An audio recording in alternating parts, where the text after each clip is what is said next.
having them use everybody the camera. We were the anti-nuclear capital of the world.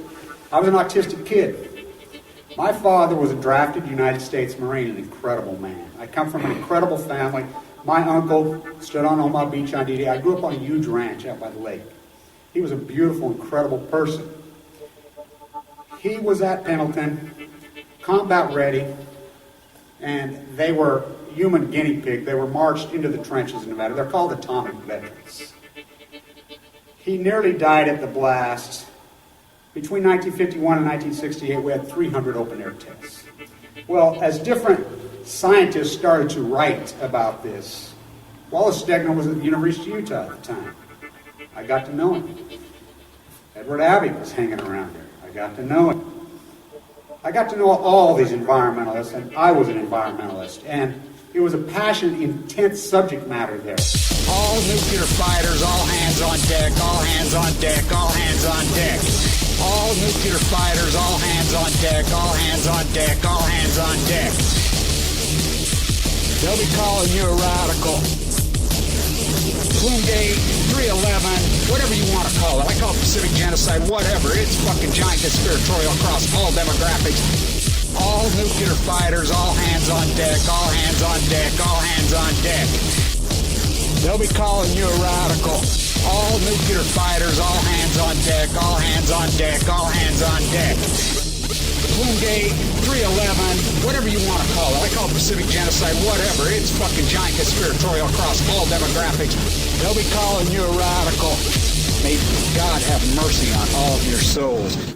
Nuclear power was evolving. We were promised, oh, this can't happen. Hey, UCY Radio listeners, this is Lonnie Clark with the Post-Ignorance Project. I plan on today interviewing Thomas Ackermann, who will be introducing the free radicals and explaining about his idea to help move this movement forward so that we can actually create a more positive attitude on saving our planet and addressing the crimes of the nuclear cartel. So first, let me get right to it. Thomas, are you on the line? Lonnie Clark, this is Commander Tom calling Mission Control. Are you there? Yes, I'm here, Tom. So, look, Right. what I thought I'd do first off is have you give yourself a little introduction, explain your history, like tell us who you are and how long you've been doing your artwork and a little bit of your history and how you got involved in really changing your artwork and making the monumental pieces of art you have about the statements about the catastrophe at Fukushima. Lonnie, first I want to say how excited I am to be talking to you on this particular broadcast through this amazing platform. I'm really thrilled to be associated being on this show with you and Kevin's show. By the way, he said, Ackerman, he called me and he said, Ackerman, don't panty paint my radio show, okay? So I said, well, I'll give it a shot. I'll pull myself up. And I just think it's exciting to be on this platform and with you, and the nonconformity and the radicals and the intelligence mixed with conscience in this organization is just really exciting and thrilling. So I'm happy to talk to you, and Great. I'm so happy to know you as well, and a person of conscience. Us too. So why don't you tell the listeners a little bit about yourself, like your background, so that we can understand the depth of your, your artistic professionalism and, understand the commitment that you're making in terms of, closing down the nuclear cartel and how you plan on through your art movement. And you can explain that a little bit, but give us a little bit of your background. Like, where did you go to school and how long have you been self-employed as an artist? Okay, first, I would call it the nuclear crime syndicate. The cartel seems a little bit too pleasant for my liking. I call it a crime syndicate because probably the most excessive, monumental, like it makes the mafia and all those Yakuza types look like little Boy Scouts. That's true. But anyway, I'll give a quick sort of thing, and it'll tie into what I'd like to talk to you about in terms of inspiration. And I remember when I was 5 years old in Germany. I was born in Germany, and My parents had an old house. It was like a 3-story house with an attic. And in the attic, my mother kept, from the war, she had traded, I think, sausages for some these big Bibles that were illustrated by Titian and Rubens and Rembrandt and Caravaggio. And these were like engravings. And there were 2 Old and New Testament, Hebrew scriptures, Christian scriptures.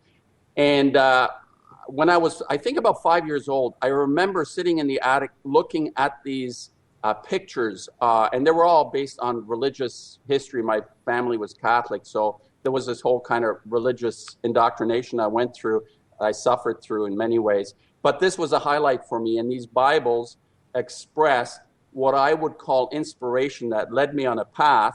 And I've been practicing my work for over 40 years now, full time for most of that time.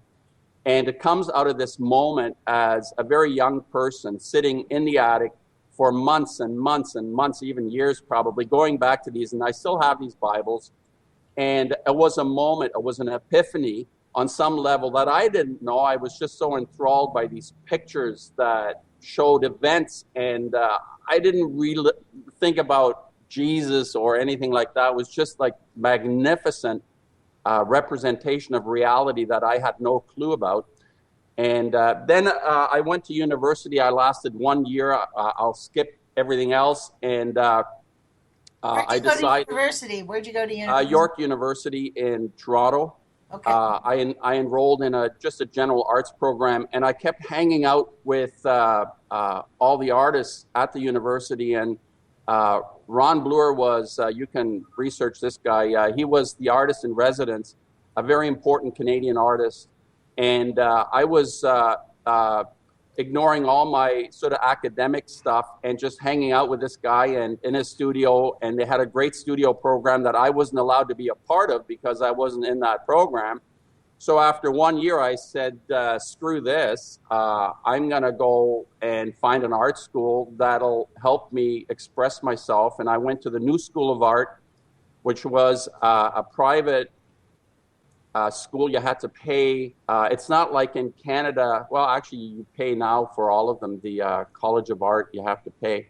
But I went to this New School of Art, which was sort of a ragtag bunch of the most brilliant artists in Canada, as far as I'm concerned. John McGregor, Dennis Burton, Bill Ronald came in as a lecturer, Michael Snow, Gord Rayner. These are people that are probably researchable on the net, and some of them are still alive.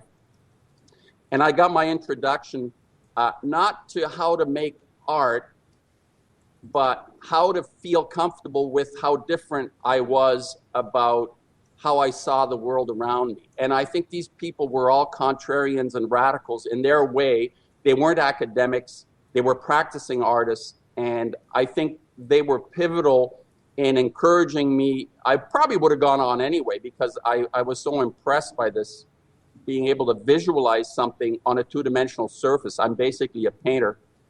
And I think I graduated. The school had a 2-year program, and there are no documents to, they kind of like threw you out after, it was like, oh, how long have you been here?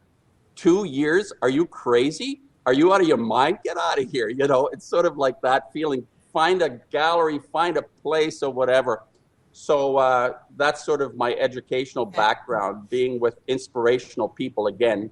And so does that help? Explain to the audience your idea about the free radicals, because this is Thomas Ackermann has this idea that we can actually, he often says this on his YouTube channel. What's the name of your YouTube channel here? It's just H. Thomas Ackermann. I used to be called Art Rant, and then I hooked up with Blanche, and he started pissing me off by saying, you're hiding behind a stupid name, use your own name. So I said, yes, of course I'll use my name. It's no big deal. So it's H. Thomas Ackermann. Okay. And also give your website so people can see your artwork. It's Ackerman-artist.com. Double N on the Ackerman. Say that again. Ackerman? Ackerman-artist.com. It's double N on Ackerman. And on there we can see your entire portfolio. That's not your entire portfolio. Representation of different periods of my art. There's probably really 400 or 500 paintings that you'll be able to find in different sections. I have to say, I was really impressed. It's a really phenomenal piece. Your artwork is really impressive. I have a feeling you have unconditional love for me. I That's do. yeah. So it's like But besides that, you're really an awesome artist. Like your work is really exactly what art really is. It moves the spirit, and that's what makes art. That's the real art. It's not just about painting, you're copying a drawing of a bird or a tree or something. It's the art actually creates and stirs your emotions, and that's every piece of your artwork actually stirs emotions, and that's real art. So I'm excited to introduce this idea about the free radicals delivering the Post Ignorance Project, which is your idea. And you've been talking about it quite a while, and we're actually working on it. So why don't you introduce that idea here to our audience and see how many people we can get to actively engage in this?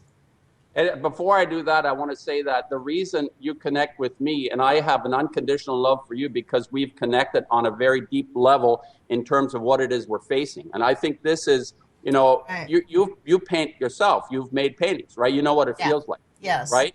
So that identity, your ability to understand, or you understand something about what I'll be talking about in a principled way, not just like, oh yeah, Ackerman. I used to think that I would live my life as an artist, and then I had children. There you go.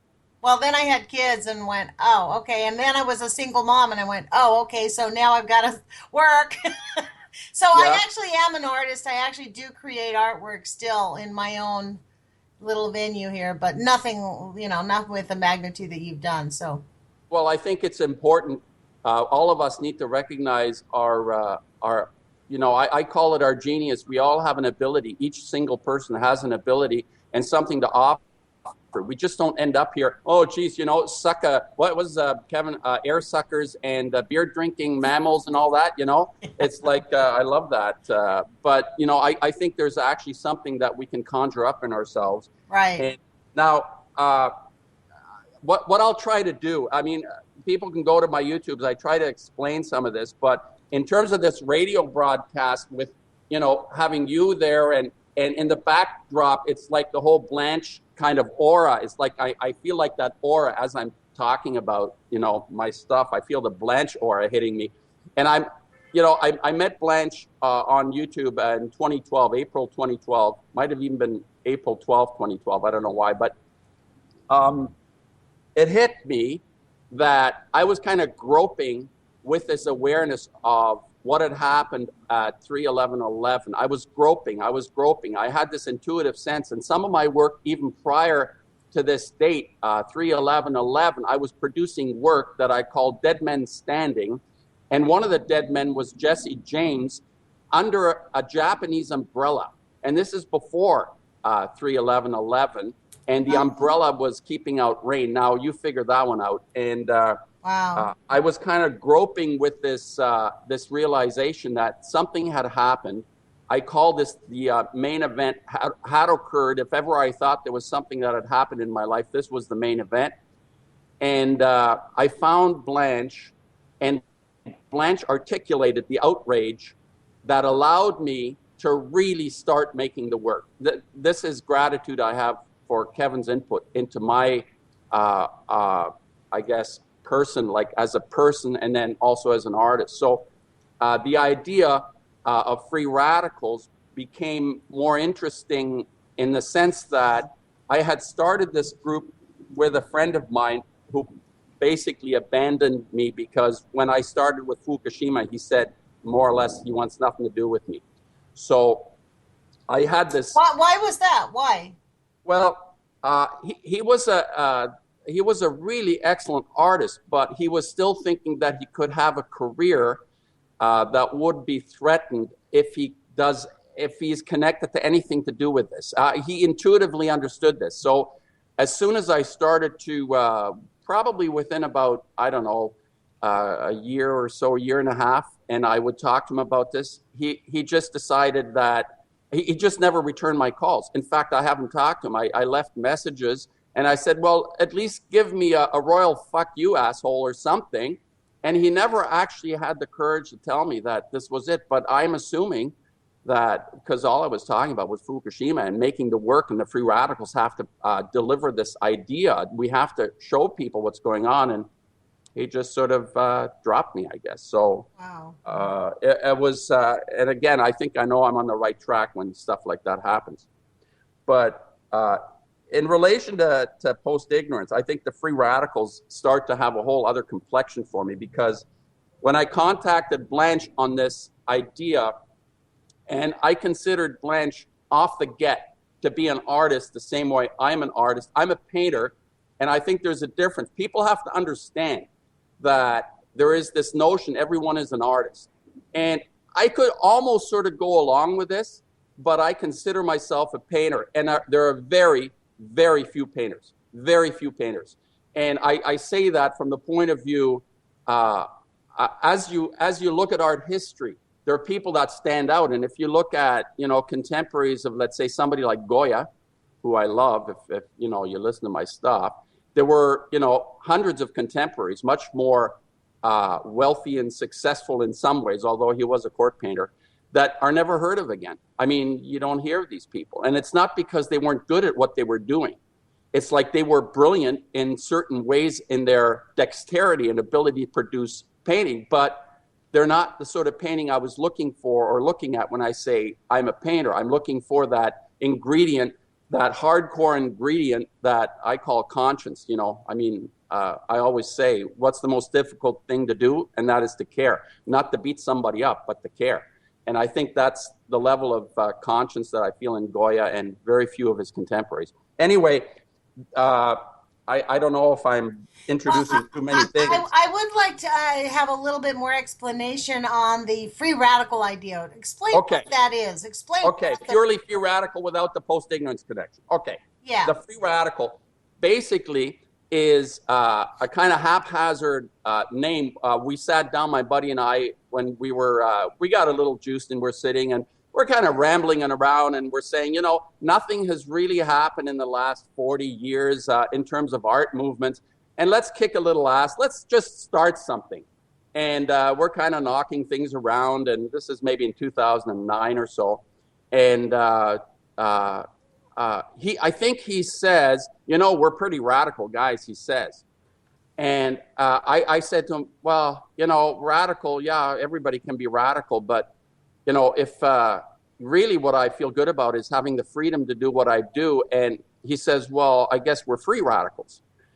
And I said, hey, I like that. I was sort of like, I like that. So that was before Fukushima happened. Yeah, about 2009. This is when we're sitting around in my living room, and after he could put away a few bottles of wine. I wasn't, I'm over 60, so it's not that easy for me to digest that. But he was in his late 40s, and yeah. But that whole idea about the free radical came about long before anybody would understand what are, like, for us now. The idea of a free radical is completely has a whole different connotation post Fukushima. Absolutely. And the interesting thing, and Kevin goes on about this often, about the free radicals rampaging through our biology, because those are the little fuckers destroying everything in our body, right? So it's a rather ironic title, but people have hammered me on this because they said, well, free radicals aren't very nice. And I said, I hope not, because, considering what you understand this, considering what we're facing, we got to have an opposition. The way Blanche, his outrage is represented in his language beautifully. And I think in the same way, the idea, just the concept of free radical is kind of like that. It's like a foil. It's almost like, Kevin says, motherfucking bastards, the syndicate, this criminal syndicate destroying all life on this planet. So what is it that I can present that matches Blanche's artistic vision of this, right? This is the way I approach this through the free radicals. So it morphed. Free radicals exist by themselves. By the way, there is free radical work from maybe 5 or 6 different colleagues that I have. They produced work, and I'll go into that process a little bit. Before 3/11/11, there were being free radical paintings were being made before that. But after that, free radicals are basically concerned with post-ignorance and delivering the concept of post-ignorance. But there is a process that I have developed in my own way of working that I use polytar plastic to alter the surface of my painting. So let's say that if you think about Jackson Pollock, we talked about Jackson briefly before we went on, and you think about Jackson Pollock stepping all over his paintings, which was probably done before. The Dada artists were very open about being presenting a destructive attitude. So Pollock walking over his paintings and dripping was a culmination of that feeling of being a radical as an artist. But even more importantly is opening the door for something, because, Kevin talks about everybody ending up dripping. I mean, how boring is that? You can do it once and then maybe have one or two other people, but thousands of people dripping doesn't really make a lot of sense. So the reason I bring him up is because he's a pivotal artist in representing a change in direction in our awareness. And I wasn't really aware how powerful this artist was for me, but when I started using polytar plastic over my paintings, and it's a process that goes back and forth. I change the surface through applying this, by the way, a material that was more or less designed around what I call the age of fission. Like 1938, these two scientists in Germany came up with this brilliant way of splitting atoms, and they called it fission. And plastics were part of the petroleum industry that came more or less around the same time. Do you know? Right. Yes, I do know about that. Does that make sense? Yes. And so, but let's get into the idea of how we can bring this into the post-ignorance project. The idea of like you have this idea of the free radicals delivering the post-ignorance. Because what we're trying to do is get people, not just, this is such kind of a devastating, the whole post-Fukushima era is so devastatingly overwhelming. When we look at the devastation that is presenting itself from now until the end of known history. And we're at the precipice of that. And so I think what we're trying to do in the post-ignorance project, at least, is to get people aware that they've been ignorant, like have them at least acknowledge their ignorance and allow them to develop a system of growth so that they can live past it and live through it. And really our goal is to stop all nuclear and to have these fucking scientists admit how horrible it is and start putting their scientific dollars into research to mitigate it. That's the long picture, right? So I think that your idea about having post-ignorance having the free radicals deliver the post-ignorance project is really brilliant, because what it will do is it gives those who want to do something an opportunity to actively engage using their capacities. Not everybody's an artist, not everybody can do things, but we can community as a community, we can, each of us, take a little tiny baby step and push the ball up a little bit more. So I'd like you to talk about how the free, now we've decided what the free radical movement is, but how is it that you want to have the free radicals deliver it? What is your idea to actively engage the post-ignorance project audience and the people that really want to, begin to be part of the change or develop something different? What can we do? What is the plan that this artist has been thinking about? Okay, yeah, right. And I think that one of the important things is, as a preamble to what this plan, what I'm thinking about, is that with all the information that's out there, and I've talked about this, I'm not listening to information really very much anymore, because I know how bad it is. And, is it like, is there going to be like a piece of information that breaks the camel's back? The back has been broken so many times already. So my position is that in my own experience, what I explained, where I came from as a 5-year-old even, is that my entire life changed because I felt inspired. And I think I didn't feel inspired because somebody said, oh, art's a really great idea. Or, if you become an artist, you can be like that person or that. It had nothing to do with that. It had like some deep connection I felt with this visual thing that I was experiencing. And we need to feel inspired. That's what I say. We need to feel inspired. And nobody will change unless we feel somewhere deep down what we're facing now. We can't look at it as the extinction level event that we've talked about. I think we're on that kind of level of experience, what it means. But we have to look beyond this. Like, I couldn't make paintings in the studio if I didn't have some sort of level of hope. And it comes out of being inspired. It's like, I go back and look at different people's work, and I look at Kevin, I look at you, I look at people that are producing what I call content. And it's not information. So here's my plan. The inspiration comes of feeling attached to a visionary or to a vision. And it's not enough to know how bad it is. And what I have been going on in terms of the free radicals and free radicals delivering post-ignorance, I believe post-ignorance is an elegant concept. It incorporates so many facets of our existence. You take it from the level of science, which, by the way, I think the Greeks considered science to be the real. Now, Lonnie, put that into context.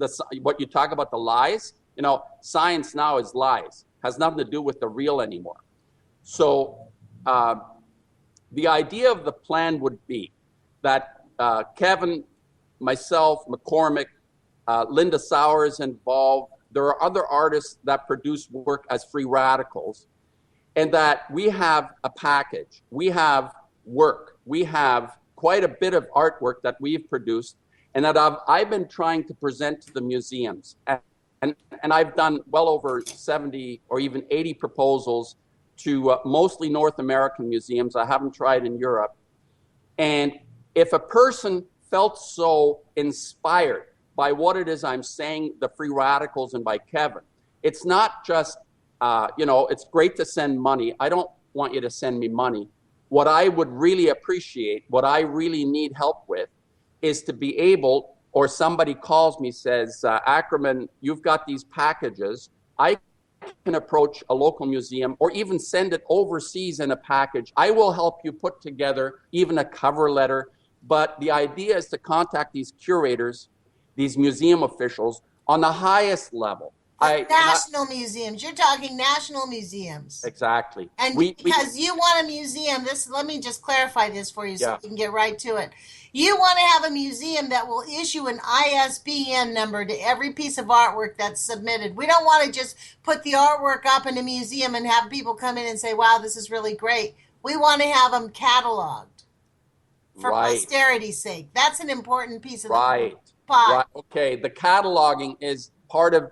Major museums do not produce work on their walls without cataloging for posterity. And I think besides having this documented, I think more importantly, when you look at younger people that go into museums, we just had a big show here on Basquiat, and the number of young people was like people under 30 were like 80%. Wow. And he was a very inspirational artist for especially that kind of rapper group of people. Unfortunately, he didn't offer us very much. I find myself a little let down, but that's okay. Young people going and looking at something, they will turn around and they don't necessarily become artists, but they know what it feels like to be inspired on some level. And I think this is what we need to generate. And art has always been able to do that. If you listen on my YouTubes, I talk about Matthias Grunewald, a painter in the 1400s, who attracted.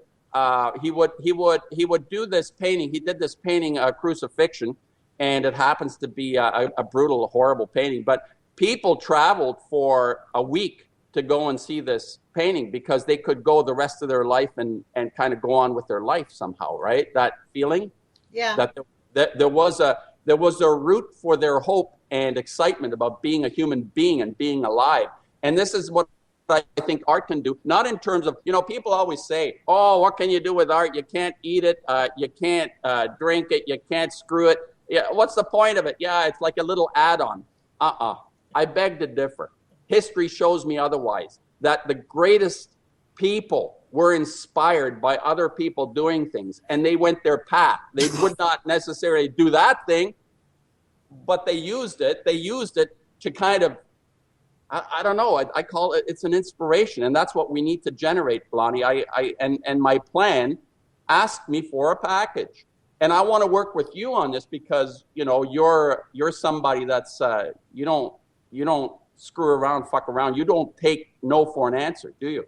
No, I'm actually pretty good at getting through that. And my big issue, I mean, you did send me a package, which frankly is still in the tube, waiting for me to open. I mean, I hate to say it, but this is where I'm at. I mean, I just got out of school, I work full time, and I'm just like, but I have planned for the month of July for me to do this so that while Kevin's gone, this is kind of my idea in terms of helping to deliver the free radicals, to make the free radicals, to show it, for me to go through the process, for me to carve out the time. I mean, this is part of the issue of how these fucking bastards get over with all what they do.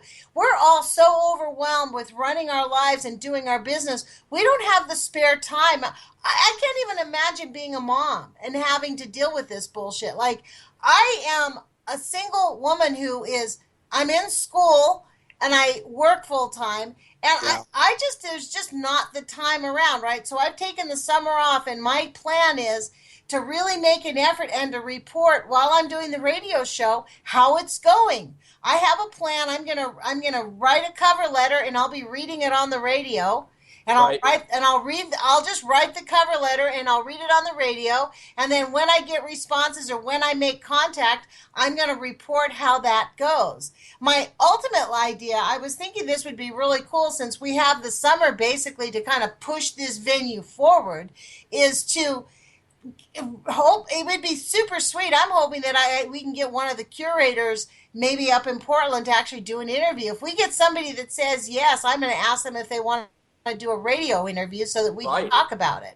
So the idea, though, is really just to, you know, this is the thing. You and I both know this. As soon as you mention the word radiation or Fukushima, the fucking door slams shut in your face. I mean, nobody wants to talk about it. It's not just our relatives that don't want to talk about it. It's everybody. Yeah. Because I think it's because on an unconscious level, we have to walk outside. We look at the blue sky. You take a big, deep breath, and you're wondering in the back of your head, have I just swallowed a radioactive nuclide that's going to give me fucking cancer in 5 years? I think actually, you know, Lonnie, it's even more than that. You know what it is? When you approach people, they see you. There was a brilliant guy in Canada called Marshall McLuhan. Woody Allen even used him in his one of his movies. I think might have been Annie Hall. And Marshall McLuhan was the guy who said the medium is the message. Lonnie, you are the medium. You don't have, your message is you. It's not what you say. You are the message. So it's almost like transmitting itself through your pores, through your being, through your, I don't know where it emanates from. You know, all those new age types probably have an answer about how it comes out of us, you know, and what kind of glow. That's good, because then that means that actually means then that we'll be able to shut down the nuclear cartel sooner than later, because I'm really sick of this bullshit. You know, standing in line last night at the grocery store, some guy tried to tell me that these little tiny mini nuclear reactors, they're going to eliminate from almost all of the radiation. They're producing their anti-protons, so there's not really that much radiation, so we shouldn't be afraid of nuclear. Wow. This is seriously, and I said, really, I had not heard that, so I'm going to actually, that's one of my things that I'm adding that to my list of shit to do, check that out. And if anybody out there in this listening arena understands these new little tiny nuclear protons, please contact me at the Post-Ignorance Project at Gmail, and I would love to interview you during the summer on this, because this is they're putting a big push. The government just announced billions of dollars to go into, quote, renewable energy, and we know that's the code word in America. Renewable energy means nuclear. You know, and so we need to really push back on this. There's nothing that we can do that is more important, in my view, than stopping the nuclear cartel, and what did you call them? The crime syndicate. Nuclear crime syndicate. It's a That's a nuclear good. crime. I like that. The nuclear crime syndicate. It's not a cartel. A cartel has a kind of sweetness about it, you know. I mean, cartels. Everybody has a cartel these days, but there aren't too many crime syndicates. Really, are we a cartel? Maybe we're the cartel, eh? Yeah, we should be. Well, yeah, we are a cartel of conscience. That's what Cartel of conscience. Okay, there we go. Yeah, we're the conscience cartel. Well, and this don't is, under what? So this package, let's get back to this package because we've got like 25 minutes left on the radio show. So Okay. what happens is you send people a little package with your with the little zip drive thing that we put in. We look at the artwork. We contact the major national museums. We get an appointment with the curator. We show them the artwork on the zip drive, right? Yes, try to get an appointment face-to-face, even for 10 minutes. Okay. And be able to look them in the eye so they can't just sort of fluff you off on the emails. And actually, there is a little bit more to this package. If you start to get really involved and excited about this, there are samples of the free radicals that I include. And just a quick story on one of these samples. I had... it's one of the paintings, and I have a special material that I've invented that makes it all look the way it does. And it has a scent, it has an odor, it smells. It's like oil paint, right? Oil paint smells. So I send this to a museum here in Toronto. It was actually the MoCA, the Museum of Contemporary Canadian Art. And I didn't hear from them for about 3 months after it, and I called up. And I said, listen, I sent you a proposal. I know you guys are busy, but can you tell me whether you got it or not? And she said, oh, what's your name? I said, yeah, it's Ackermann, and tell me. So I get a call back the next day, and the secretary says, you know what, you really pissed me off because we've had this envelope sitting on our desk in the office for the last 3 months, and we couldn't figure out where this horrible smell came from. And I thought to myself, you guys are a museum. You have oil paintings. You have all this stuff around you that stinks. The shit that artists use, it stinks. And she was giving me a hard time because my sample in the package she said it was off-gassing and driving them nuts. And I thought, well, I succeeded anyway on that level. So there is a sample. We make an appointment with the curator. We show them the artwork. And what does someone, I mean, do you give a language inside your package? Do you give them is there like a little outline of what they could tell? Is it going to be, I mean, do you want it just to be spontaneous? Because a lot of people, or maybe that's something I can work with you on as I go through the process myself this summer. You know, creating not only a cover letter, but if you're going to be face-to-face with a curator and you've never done this before and someone says, well, what's this all about? You don't want to start blabbing on about the bullshit at Fukushima and how it's going to kill us all. Right. No, it has to, there will be, and by the way, it's not like, here you go, throw you to the wolves. No, there's going to be preparation and preparing this in the right way with, like you say, cover letters. And you and I are going to talk about this, and even video presentations that a person doesn't necessarily have to say everything themselves. They just have to let the curator know there is a beating heart on the other end of that letter, not just some number that they assign to you and give you the royal curatorial fuck off after, they all do it. They write to you, you're so wonderful, have a good life, now fuck off, don't bother me again, right? So they can do that because there is no heart beating on the other side as far as they're concerned. That's why I think a face-to-face is the best way to do it. When you go to it, I have this question for you, and and this is really completely spontaneous because I saved all these questions up for the radio show so that we could move this forward, and I can kind of be like the speaker of all the people who might actively get engaged in this free radical movement of delivering the Post-Ignorance Project through free radicals. You're the person that glows. You're the person that glows the what we need to feel. That's what it is. So this is the question. When a curator says, no, we're not interested, I know myself, when I'm actively engaged in sales, I keep calling back until they tell me to fuck off. That's right. You know what I mean? You don't give up. Yeah. Until they absolutely, and then if they still say no, I still call them even after one more time. That's right. Thank you for that. Thank you for that pleasant note. Yeah, whatever you say. Yeah, exactly. And I mean, I always tell them I'm giving you another chance to, like, take up this opportunity to be part of something that's really going to change your life. That's Right. kind of the sentences that I use. You know what I mean? And so, but you've had experience with these curators. I mean, does that piss them off? I mean, can we actually, is how closed is that? It seems to me that the artistic world is an extremely closed culture, and we're not, like most people are not part of it, and they're not. The culture itself of the artistic world does not really want outsiders in. I know in Eugene there's quite a little consortium of, we have a couple universities here in this town, and very close to us we have a lot of really great artists in Eugene, but you try to get your artwork in at a really good place, and I'm telling you what, you have to be approved by the right person, and you have to know the right people, and they really are quite snobby about talking to people at all. So Okay. I just kind of want to warn people that anyone who's going to get involved in this, it's not, I would say it's not for the thin skin, but frankly, our future is not for the thin skinned, because Fukushima is not some small little thing that is going to just die down. It is, as we all know who's listening to this radio show, getting progressively worse. We're almost in year 5, and it is more catastrophic than it was 4 years ago. Japan has now 3 or 4 active volcanoes, and they're not telling us jack shit about it. I personally believe that the radiation has burrowed itself down and making its way into causing earthquake faults and stuff. I think it's causing catastrophic events. I'm not a scientist, but it just seems to make sense to me.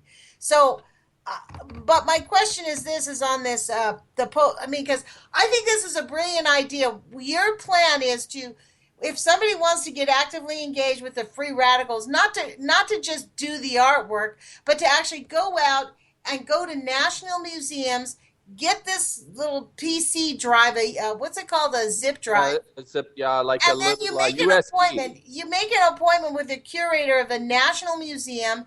You go meet with them. You be polite. You stick this in, and you say, "This is the new art movement that's reflecting our current culture, because this is actually going to overwhelm our culture, and it is the responsibility and the privilege of the art world to usher in the new age." And really, the post Fukushima era is here, and I really believe that I think you're 100% right, that these national museums need to be on the forefront of ushering in the post-Fukushima era through the free radicals, through the artwork presented through the free radicals. Do you agree with that statement?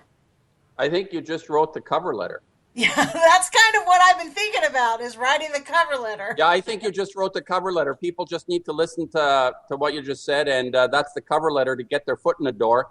And then it's a question, the personal, the character of a person, nasty or nice. I think a combination of both may be required.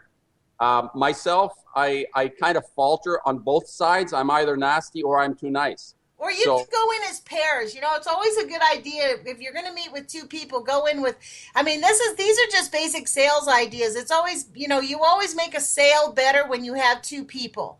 And that's because it's just there's power in numbers, right? So if you make an appointment with someone, if someone's actively engaged, and I'd like through the end of the summer, maybe sometime in August, for us to pick this back up after I've seen what I've been able to do in the last month, like make this an ongoing conversation, to give people who are, that will get actively engaged, we can create a conversation on the kinds of feedback we're getting, so we can be effective and make it work, because everybody has their own little style.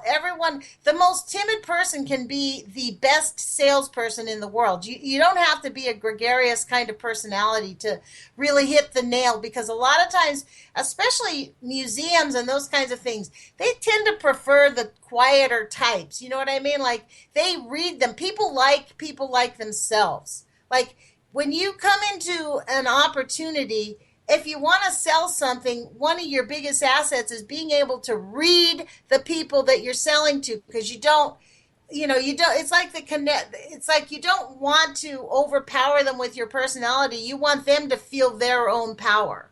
So if they're a quiet, timid kind of person, you relate to them in that way. It's like that whole thing about what do they, the subliminal selling, right? You learn to read people's verbal cues, like, or watch their faces. Like, if a person's an auditory, their eyes are going to blink back and forth, side to side, which means they hear things, they process things through hearing. If they're a kinesthetic, then they talk about how things feel and how they are. If they're a visual, they talk about how things see. So these kinds of just basic selling tips, we can have these discussions about how to help each other be more effective, because to get into these museums, we're going to have to come across some people who have their own ideas. And frankly, they might even have some pressure from the nuclear cartel and from the government that says, we don't want any artwork in here that deals with radiation.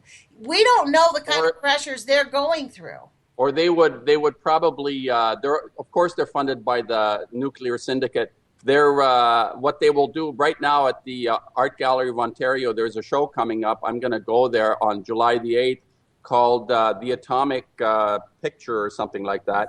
And it's a sanitized regurgitation of the tests, the bomb tests, everything. We know all that stuff already, right? So they're going to bring this up and say, see, we're doing the right thing. We're letting people know. And it's sanitized and it's bullshit. It's crap. Well, and I know the worst part about that is that what it's doing is trying to condition people into saying that this is the new push of the nuclear cartel. The lesson from Fukushima is that radiation doesn't kill anybody. We've already been 4 years. Yes. No one's dead. Well, that's right. Not only is that sanitized, but that is a complete lie, because we're not even getting into the point where massive deaths are about to happen. The only reason that these whales and the fish and everything else is really coming up on the shores, they can't get out. The concentration of radiation inside the Pacific Ocean is at a level that's far greater than in the air right now.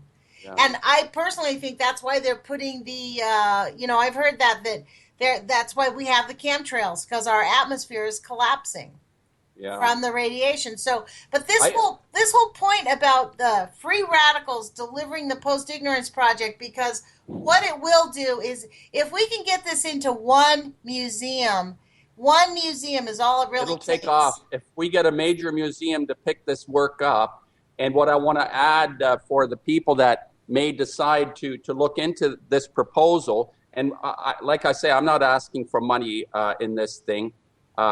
This work, the idea of free radicals delivering post-ignorance, is actually conceptually, Kevin says we have the truth on our side. Not only do we have the truth on our side, but we have the best painting art being produced at this point in time. So, people will say, I can't go into a curator and say, you're standing in front of a genius. They'll just laugh. But quite frankly, I don't see this work being produced.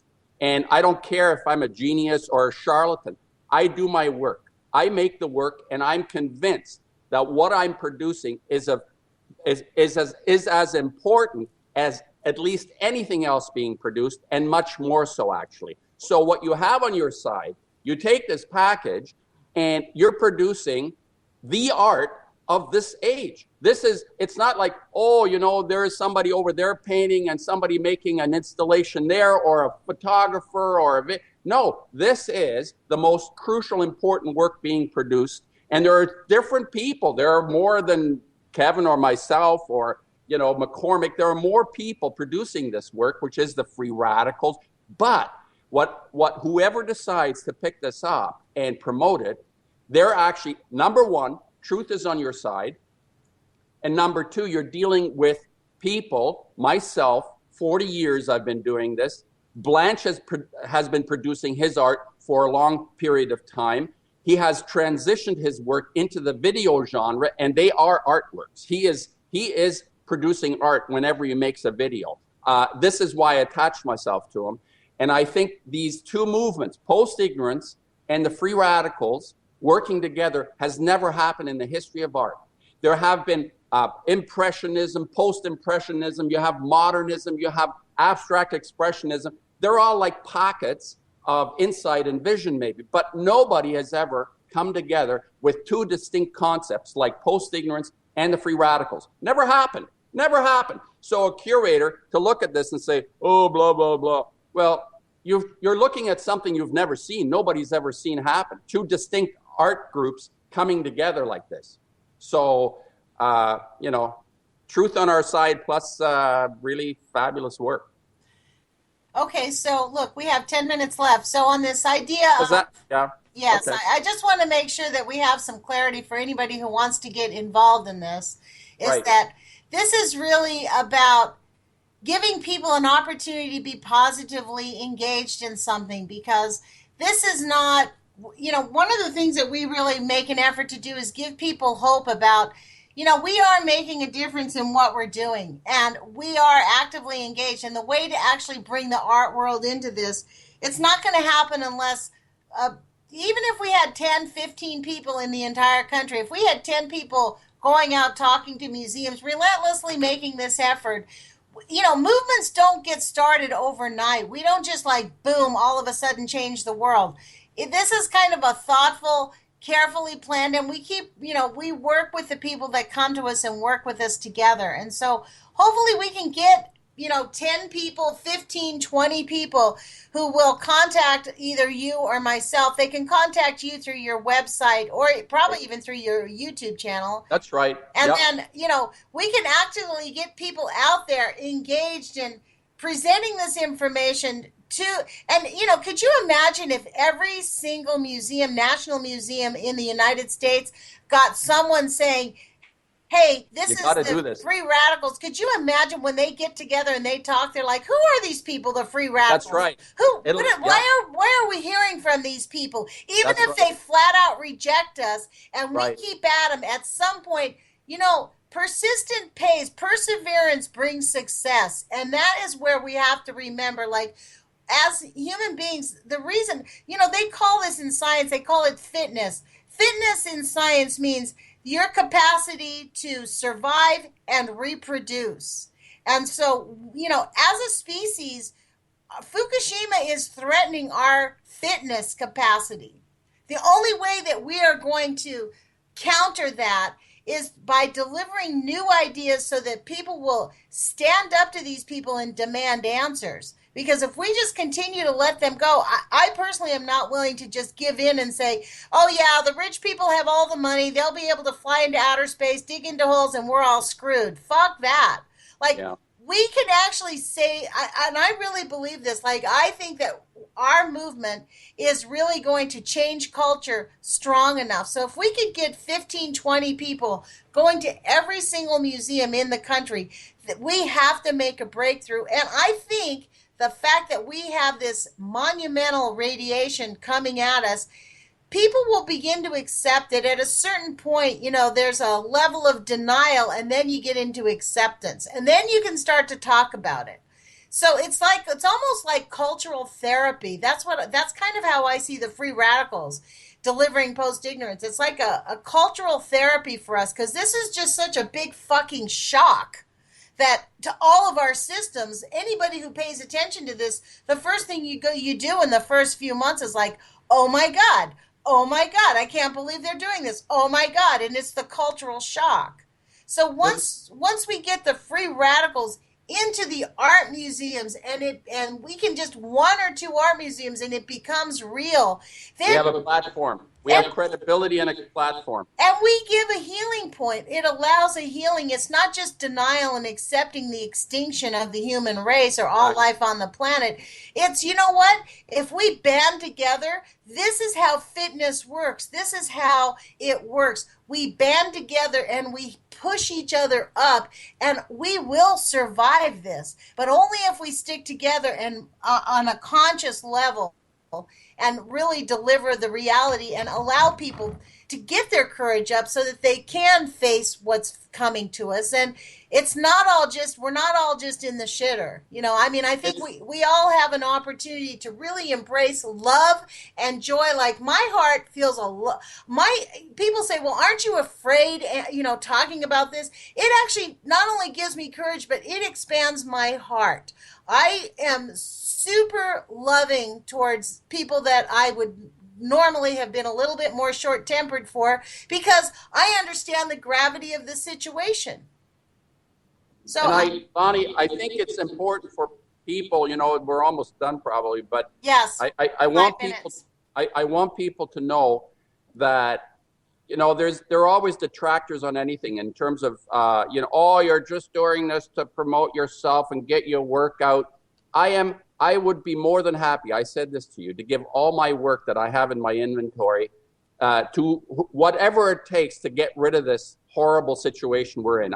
It's not a selfish act the way it might have been 20 years ago for me trying to promote myself. The idea is that people listening to, let's say, somebody like Dana Durnford, who is a superb analyst and on the ground, in the water, or spirit on the water, people listening to somebody like Dana and they contribute money. What I'm saying is you can actually go to the next level of involvement, not just giving comments and supporting financially, but doing something where you're physically involved. We get this show, we get this big show, you turn up, we actually have a success story. And, let's see what follows. The inspiration out of that. That's what I'm thinking. Well, I think it's a really great idea, and I want to thank you for this opportunity to interview you, Tom, because really, your artwork and your movement through the through the post-ignorance project is really a post-radical. Well, that'll be after we stop Fukushima post-radical, I guess. But but I mean, you can start another movement. You can start another art movement, and we'll see if three of us can hook up. Yeah, well, the free radical movement delivering the post-ignorance project is a brilliant idea, and I think it's something where the two organizations can really work together, and we can really drive it home that we have power, and we cannot just be complacent and give up. Complacency means you're giving up your power. So all of us can actively get engaged. So I really appreciate your time. You just said it. I think that's really important. The complacency, I think people get more overwhelmed by the information because at a certain point you can only take so much. So you need to get off some kind of, you have to somehow be able, like I make paintings. I actually keep my hope up by making paintings and saying they will make a difference. And each person needs to feel that somehow. And just leaving comments is good up to a point, I guess. But if you really want to you don't even have to meet the curator. You just send out 20 packages every week to whoever, And maybe we could develop a system where one person sends out the packages, another person does the follow-up. So we can use people's strengths, what I mean? Like, we don't need people to be the all-encompassing. We just need to, start on the project. So, hey, look, we're headed into 2 minutes till the time on the show ends. Is there anything else that you'd like to say to the audience today? Get inspired with your own power. This is so important. We know how bad it is. We know that our ass is grass if we don't feel our own power, and we need to be inspired. And that's where I come in with the art idea. And we need to feel this inspiration and act on it. That's how I interpret my free radicals, post-ignorance, Kevin. And I just want to say that you are very important to me, Lonnie Clark, with your activism and your understanding. And just the fact that you know what I know and admit that you know makes a huge difference to me, makes a huge difference to anyone that is actually making, from my point of view, the art. It's really, really important to have that support. I really appreciate you too, and I love you. I'm so glad that you've gotten actively engaged in this. And for anybody, we have a minute left. Kevin is in Austria protesting at the IAEA and at the UN this week. and Yes. he'll be going around Europe and trying to meet with other, as we've seen on his YouTube videos. There's some really awesome anti-nuke activists in Europe. Those people are super anti-nuclear, but even them, they can't stop it. This is how big this cartel is. So we have got to continue. If we got masses of people out, we can stop them. So Kevin still needs your support. Please go to our GoFundMe page or to the Post Ignorance Project page and contribute. And we really appreciate all of your support. It makes a huge difference. Thank So, you, UCY. Thank you, UCY, as well. yes, I love thank their you, stuff. UCY. Thank, Thank you so much for this venue. All nuclear fighters, all hands on deck, all hands on deck, all hands on deck. All nuclear fighters, all hands on deck, all hands on deck, all hands on deck. They'll be calling you a radical. Twin Gate.